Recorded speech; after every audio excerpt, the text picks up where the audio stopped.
Well, we're thrilled to be joined by Elliot Ramos, 2024 All-Star for the San Francisco Giants. And Elliot, let's go back and start in Puerto Rico. You're a kid. You got an older brother who's also played in the big leagues. I got a couple older brothers. I know what it's like. You follow them around.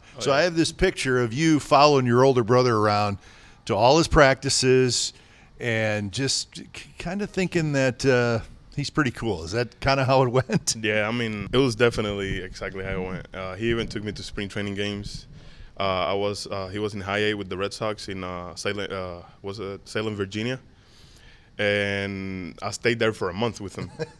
Yeah, I didn't want to go back home, and my mom was like, "Nah." So how old are you at this point? I was like 13, Oh, 14. man. Yeah, so he took me, and I was having a blast. The team would let me shag. Obviously, I would hit in the cage from time to time, but I didn't want to be in mix like that. You know what I'm saying? I think I got to meet Mookie at that time when he was coming up. And it was cool, man. He was fun. It was such a great experience. My mom had to go to Virginia to get me because I didn't want to come back home. You weren't going back. Yeah, and school was about to start, so I'm like, I don't know, I might stay here. So did that, I mean, obviously, when you're experiencing all that, that had to make you want to do what he's doing. And did he push you at all, even though he was 7 years older than you? I mean, he didn't really push me. I always wanted it. I was always with him. I was always going to the gym. I wouldn't hit the gym like he did because I was younger, but I would shag. He would let me hit only one round at the end of the practice, but he wanted me to learn how it is to be accountable, how it is to just go out there and shag and just be there. And how often do you speak with him now? I know he's still playing. From time to time, almost at least once a week at least. I text him, maybe he calls me. Sometimes he needs some stuff for the kids. We have a HR14 Academy. He has one. He started it over there in Florida, and he's growing now. He has a developing camp and all that. So sometimes I help him with that, and he always calls me. He always texts me. Today he texts me. He's like, "Hey, how you feeling out the play?" And I'm like, "I'm a little rushed. I feel late, but I think I got it. I think I just got to get in rhythm, and that's it." Now, is there another sport in your family? Did I hear that on the telecast? Yeah, soccer. Soccer, correct? Yeah. Tell us about that.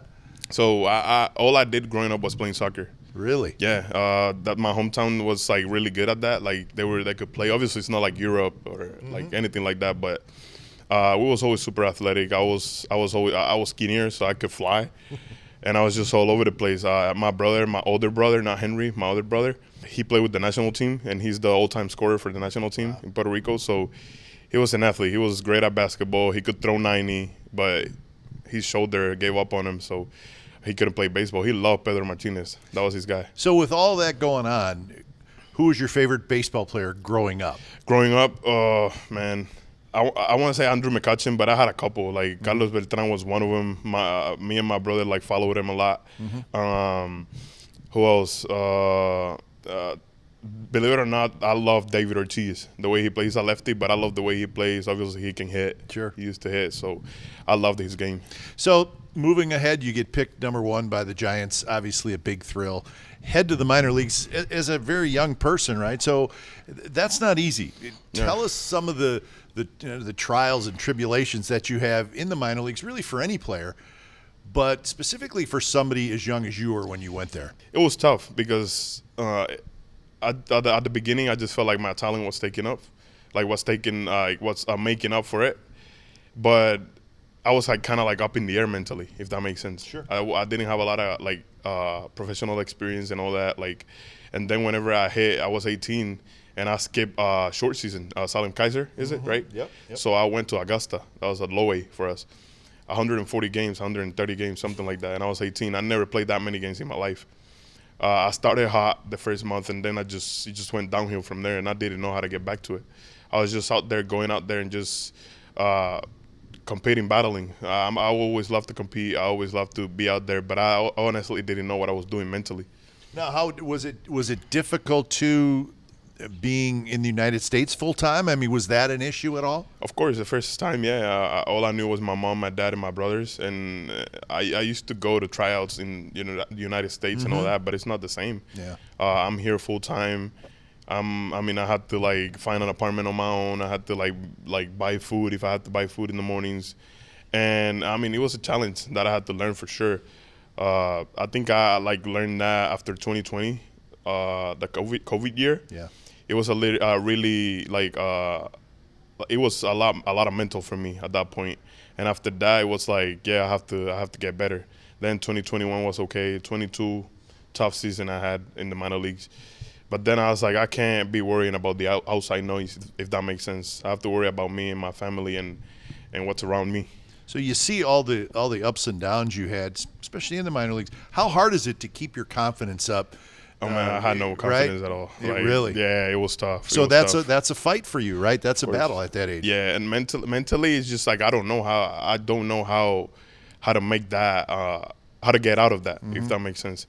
It was a moment where I had to like battle and just keep competing because that's all I knew, compete. So then it all comes together last year. You get your opportunity.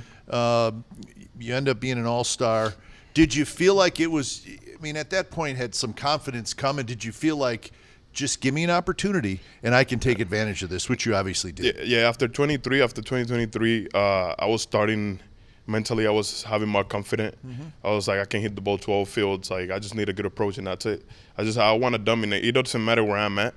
I want to dominate. I want to be I don't want to be the greatest. I want to be good. So I had the oblique in 23. I was on the 60-day IL. Then when I came back, I was focused. I was determined to just be me, just go ball out, and stay present. And in 23, I felt like I was ready. The ups and downs, it never bothered me. At the beginning, I was 22, I was young, and I was like damn, how I'm not staying in the big leagues. I didn't understand that there's guys that are in front of you. You just need an opportunity, and it's not because they don't want to give it to you. It's just because like the guys that are in front of you, they earn to be there. They earn to be in the big leagues. And you know what's really interesting is you've talked so much about the mental part of it, and everybody says baseball's a mental game. If you're not mentally tough, you're not going to make it. So the talent is there, and I think you can say that about a lot of guys. But can they handle the mental part of the game? And listening to what you're saying is a perfect example. Right. You were able to fight through it and then get a hold of being a little bit more mentally strong, and now you're an all-star. Yeah, there can be people around you that like can help you and tell you like tips, tell you this, like no disrespect, but even Barry Bonds, he can tell you he's the greatest, and he can tell you anything. But at the end of the day, it's you who has to make the adjustment. It's you who has to be strong mentally and go out there and be the greatest, because some guys are cocky, and people say, oh no, he's too cocky, but it's like, that's how you gotta be in this game. Even if you go 0 for 50, like you have to stay cocky in a good way, if that makes sense. Sure. You don't want to be arrogant, of course, but at the end of the day, if the confidence is there, I feel like you're gonna be great. So you make the All-Star team. I mean, that's pretty awesome. Yeah. Tell us what it was like to walk in the locker room at the All-Star game, looking for your locker. Who are you next to? I mean, that had to be quite an experience. Yeah, it was insane. I was right next to Brian Reynolds and Reynaldo Lopez, the pitcher for the Braves. Yeah. But I talked to Brian Reynolds, cool guy, super quiet. It was great to be around greats. I mean, you see Shohei Ohtani, you see like Chris Sale, you see Freddie Freeman, you see, I mean, even Paul Skeens, he had a great year. Yeah. Like, you see guys like that, and it's like, these are guys that like they earned it and they got it like that, and that's why they're here. Did you have to catch yourself a little bit? A little bit. Being in awe and looking around and seeing all these guys? Yeah, a little bit. I mean, it's impressive. And then my whole life watching the home run derby, and I got to watch it right there in front of my eyes. So it's like, it's something cool. Be careful, they may ask you. Oh, I'm ready. So you made history last year in kind of a fun way. First right-handed hitter hit one on the fly into McCovey Cove. Very difficult to do. Obviously, you're the only one who has done it. It was a windy day. Did you kind of realize that this is a pretty big deal because everybody was talking about it? I mean, yeah, I realized it. I knew they had the count, and if they had the count up there in the wall, that means that it's a pretty big deal. Not even lefties can do it often. So it's like, for me to do it and for me to like be the first one, like I always had it in my mind. Obviously, I wasn't trying to do it. Sure. But I always knew that no right-handed hitter could, like, never did it, like never made it.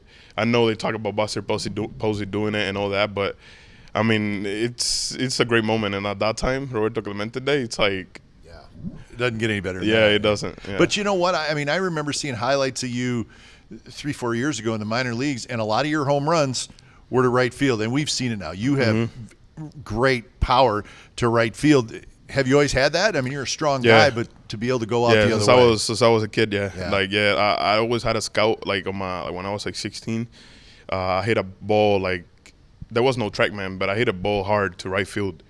And the scout told me, like, I never seen a guy, like a kid, a 16-year-old hit the ball that hard that way. A lot of people told me, pull the ball. If you don't, like, if you hit the ball the other way, you're not going to hit homers. They think it's just a slap hitter. And I'm like, nah, like, my approach is my approach. And now I learned that now. And I'm like, I want to get it better, and I want to make it better. What do you like most about playing at Oracle Park? The views are great. The fans are amazing. I love the fans. They're always showing up. They're always there for us. I think it's the best park in the big leagues for sure. Yeah, and they like you out in left field too. That's good. So we got some baseball uniform questions for you that I want to ask you.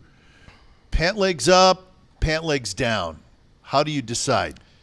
Because I've seen you do both. I don't know. Last year I was a lot of pants up most of the year. That was an all-star year. Yeah, I felt comfortable. So I don't know. I just like it. It's just whatever makes me feel comfortable.